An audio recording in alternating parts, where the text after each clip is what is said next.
हरिओम। आइए जानते हैं प्राणायाम करते समय हमें किन चीज़ों का ध्यान रखना चाहिए, किन चीज़ों की सावधानी हमें बरतनी चाहिए।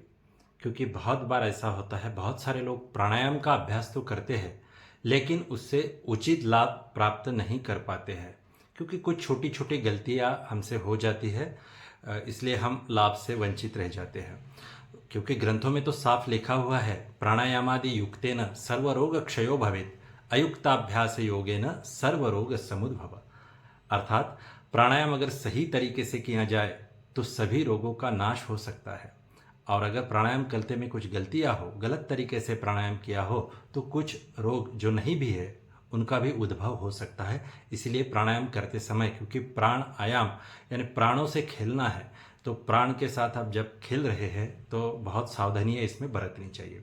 एक चीज़ हमें ध्यान में रखनी चाहिए कि प्राणायाम करते समय अगर आप कुछ एक्सरसाइज कर रहे हैं, फिजिकल एक्सरसाइज करते हैं, जैसे कुछ लोग सूर्य नमस्कार योगासनों का अभ्यास करते हैं, कुछ लोग वॉकिंग करते हैं या स्विमिंग करते हैं, जो कुछ भी आप फिजिकल एक्सरसाइज कर रहे हैं, तो कोशिश करिए कि उस फिजिकल एक्सरसाइज के बाद योगासन के बाद, सूर्य नमस्कार के अभ्यास के बाद आपको डीप शवासन लेना चाहिए, थोड़ा सा 3 4 5 मिनट का।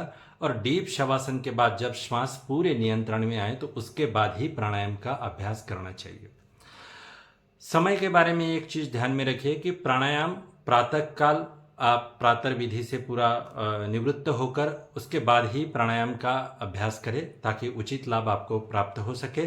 और कुछ लोगों को सुबह का समय अगर उचित नहीं हो व्यस्तता के कारण, तो शाम के समय भी आप प्राणायाम का अभ्यास कर सकते हैं। खाली ध्यान में ये रखिए कि भोजन के पश्चात कम से कम 4 घंटे का समय उस पर बीत जाए, उसके बाद ही आप प्राणायाम का अभ्यास कर सकते हैं। लेकिन जो भी समय आप नियुक्त करेंगे अपने प्राणायाम की साधना के लिए, उस समय एक ही रखें। जैसे सुबह अगर आपने 6 बजे का समय नियुक्त किया है तो रोज सुबह 6 बजे का ही समय रखें। शाम का अगर समय नियुक्त किया है तो रोज शाम को 7 बजे ही प्राणायाम का अभ्यास करें। उससे कुछ अलग उचित लाभ आपको प्राप्त हो सकते हैं। दूसरा, जो भी आप जिस जगह पर भी बैठकर आप प्राणायाम का अभ्यास करेंगे, रोज उसी जगह का प्रयोग करें आप प्राणायाम के अभ्यास के लिए। और तीसरा, जो भी आप योगा मैट या फिर कुछ दरी या योग आसन कुछ ले रहे हैं साधना करने के लिए, वो ज़रूर लेना ही चाहिए। तो लेकिन ध्यान में रखिए कि वो रोज का जो आसन है, जो योगा मैट है आपकी, वो एक ही होनी चाहिए।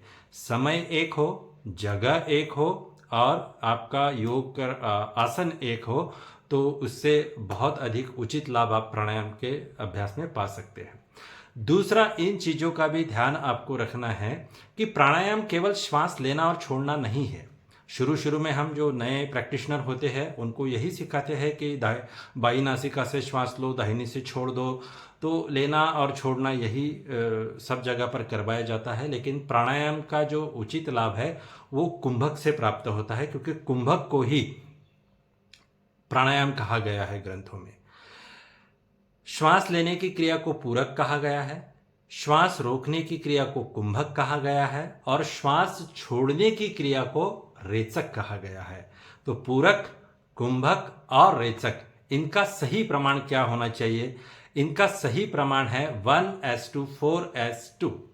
यानी कि माना आप 4 सेकंड तक श्वास ले रहे हैं तो कोशिश करना है 16 सेकंड तक श्वास को बीच में रोकने की और 8 सेकंडों में उसको बाहर छोड़ने की। लेकिन एकदम अचानक से आपको पहले ही दिन इतना अभ्यास नहीं कर पाते हैं, तो कोशिश ये करें कि पहले जब हम श्वास लेना और छोड़ना कर रहे हैं तो 4 सेकंड में श्वास लेकर 4 में छोड़ने की कोशिश करें। फिर धीरे धीरे 4 में लेकर 6 अंकों में श्वास छोड़ने की कोशिश करें। फिर 4 में लेकर 8 सेकंड में श्वास छोड़ने की कोशिश करें और बीच बीच में फिर इसके आप कुंभक को भी जोड़ते जाए और धीरे धीरे इस प्रमाण को 1:4:2 में आप कन्वर्ट कर सकते हैं। अगर आप ऐसा कर पाए तो बहुत अधिक प्राणायाम के उचित लाभ आपको प्राप्त हो सकते हैं। कम समय में अधिक लाभ आपको अगर प्राप्त करने हैं तो इस तरीके से इन चीज़ों को ध्यान में रखते हुए आप प्राणायाम का अभ्यास करें। आपको बहुत अच्छा लाभ प्राणायाम से प्राप्त होगा। अगर आपको ये जानकारी अच्छी लगी है तो इसको अमल कीजिए, इसको फॉलो कीजिए और मेरे साथ बने रहिए। हरिओम।